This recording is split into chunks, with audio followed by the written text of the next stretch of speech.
گہمی جو ہے اس کے نتائج اس کا سلسلہ جاری ہے، انتخابی نتائج ہیں اس کو چیلنج کرنے کا سلسلہ جاری ہے، اور ہوا اب یہ ہے، تازہ ترین اپڈیٹ یہ آئی ہے کہ NA-148 ملتان سے نظر ثانی شدہ فارم 47 اس کو جاری کیا گیا، اور جب اس کی نظر ثانی کی گئی تو ہوا یہ کہ جو یوسف رضا گیلانی یہاں سے جیتے تھے ان کی جو ووٹوں کی لیڈ تھی وہ کم ہو گئی ہے، اور وہ کم ہو کے 104 رہ گئی ہے۔ مطلب وہ مزید کم ہو گئی، پہلے وہ 300 سے جیت رہے تھے، جی اب وہ 104 سے جیت رہے ہیں، ایبسلیوٹلی، اور یہاں پہ ریجیکٹ شدہ ووٹ بھی زیادہ ہیں، بالکل۔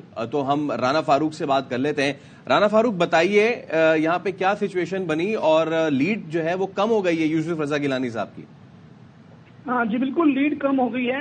یہ قومی اسمبلی کا حلقہ ہے 148، یہاں پر دوبارہ نظر ثانی شدہ فارم 47 جاری کیا گیا ہے، جس کے مطابق سابق وزیر اعظم کی لیڈ کم ہو کر 104 ووٹ تک آ گئی ہے۔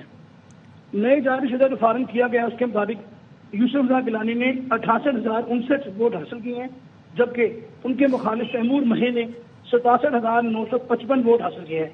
اور یہ جو فارم جاری کیا گیا 47، اس پر تیمور ملک جو کہ PTI کی حمایت یافتہ امیدوار ہیں، انہوں نے بھی حیرت کا اظہار کیا ہے، جبکہ علی قاسم گیلانی جو کہ یوسف رضا گیلانی کے صاحبزادے ہیں، انہوں نے بھی حیرت کا اظہار کیا ہے۔ جی ٹھیک ہے، thank you so much Rana Farooq.